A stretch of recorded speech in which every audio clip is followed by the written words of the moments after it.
예, 여러분 안녕하십니까? 예, CQ 방송의 논평가 직설입니다. 자, 검찰이 며칠 전에 이제 민주연구원을 압수수색을 했죠. 그리고 이 이재명의 이 최측근이었던 이 정진상이 출금이 되었고요.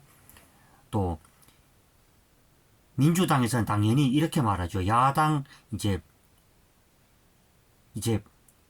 학살이다, 말살이다, 이제 이런 말을 쓰는데,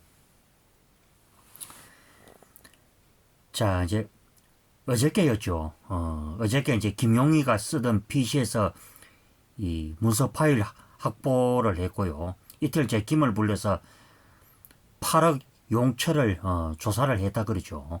그리고 성남FC 이재명 이 정 공모관계 수사, 그리고 이재명이가 어제 눈물, 그러니까 즙을 짜면서 하는 소리가 정당사에 없었던 일, 특검을 재요구, 이 한동훈 이 법무부 장관은 수사기관 선택 못해 비판을 했죠.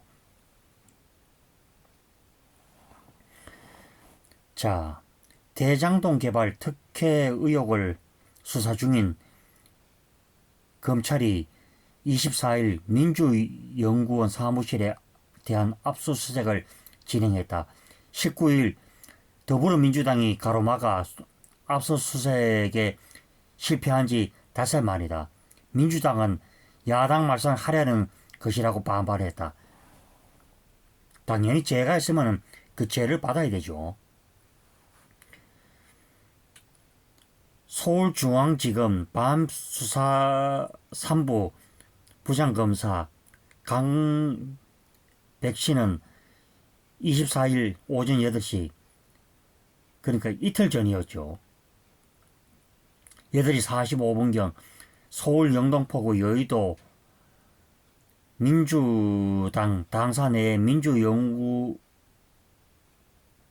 사무실에 검사와 수사관 17명을 보내 김용 민주연구원 부원장이 지금 수감 중이죠. 이 사용한 PC에서 파일을 확보를 했다. 이날 검찰은 이날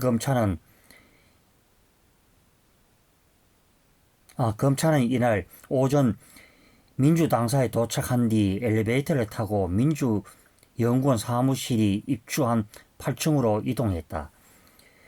이 소식을 들은 이 민주당 및 당직자가 직결을 했지만 19일과 달리 적극적으로 가로막지는 않았다. 다만 김 부위원장이 변호인 입회를 기다리는 압수수색은 오후 2시 반경 2시간가량 진행했다.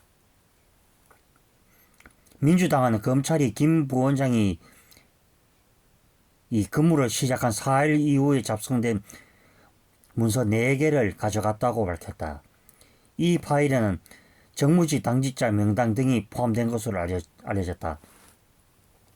검찰은 전날 23일에 이어 이날도 서울구치소에 수감 중인 김 부원장을 불려 불법 대선 자금 8억 4,700만 원의 사용 과정에 대한 용처에 대한 수사를 이어갔다. 언론을 통해 김 부원장에게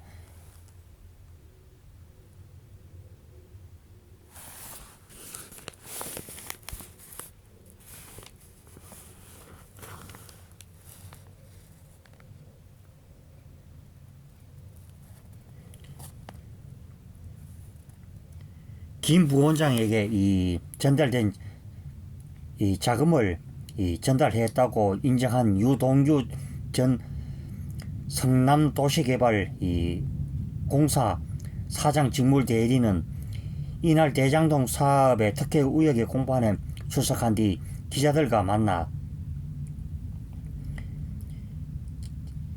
진짜 이제부터 무서운 게 없다면 민주당 이재명 이 당대표와 최측근들을 향한 추가 폭로를 예고로 했다.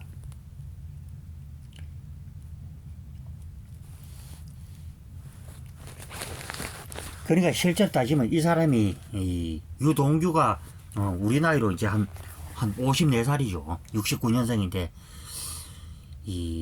이재명을 위해서 참 10년 동안 이 충성을 다했는데 이재명이 이 극단적 선택을 한 이 김문기 이 처장 보고 나와는 상관없는 하위직의 직원이다 이런 식으로 표현을 함으로써 이 유동규 이 사람이 이 급선을 했죠.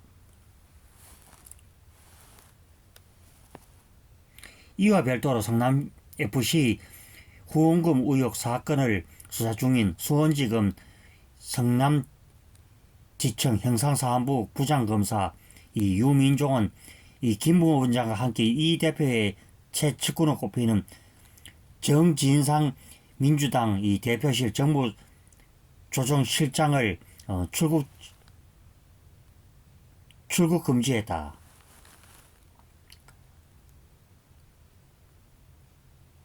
앞서 검찰은 지난달 성남시 A전 전략 추진 팀장을 제3자 뇌물수수 등 혐의로 기소하면서 이 공소장에 이 대표와 정 실장을 공모관계라고 적시를 했다. 이제 이 얘기가 나오고 있죠.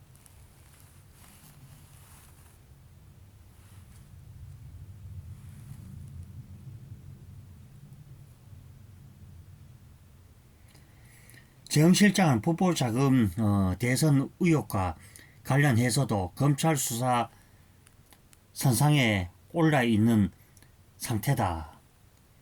이날 압수수색에 대해 이재명은 대한민국 이 민주주의 정당사에서 없던 참혹한 일이라며 울먹였다. 그날 이제 뭐 기자회견에서 이재명이야 뭐 눈물 쇼를 하고 별 짓거리를 다 했죠.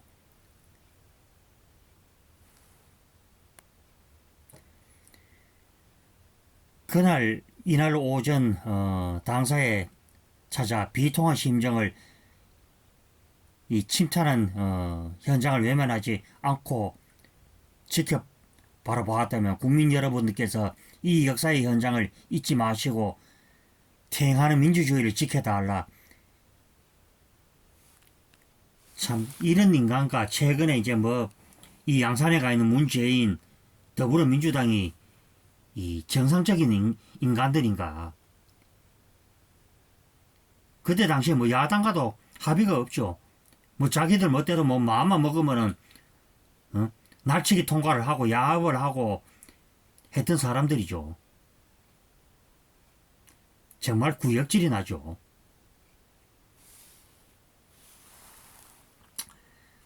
예.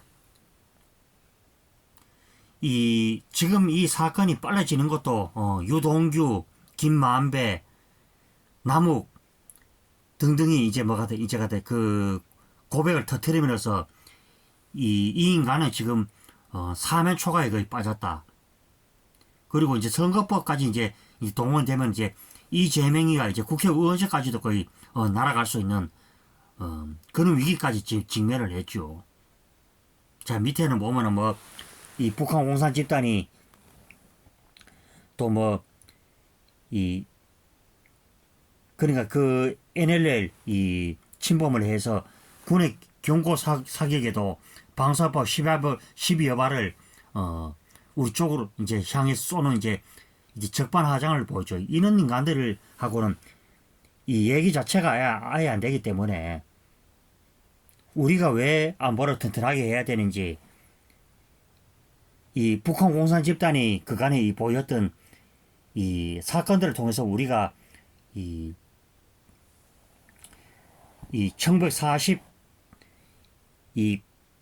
정부가 수립되고 오늘에 이르기까지 70몇 년을 가다 이 북한 공산 집단이 뭐 간첩을 내려보내고 뭐 테러를 자행하고 요인들을 납치를 하고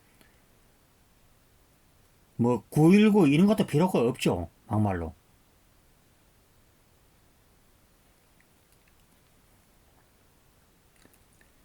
그래서 이런 인간들을 통해서 이 좌파 정권이 이 더불어민주당이 북한 공산 집단에게 강력한 경고의 메시지를 보낸 적이 없다는 게 이제 충격으로 다가서는 그런 오늘입니다. 예, 다들 남은 시간들 알차게 잘 보내시고요. 예, CQ 방송 구독과 추천, 좋아요 꼭 부탁드리겠습니다. 예, 감사합니다.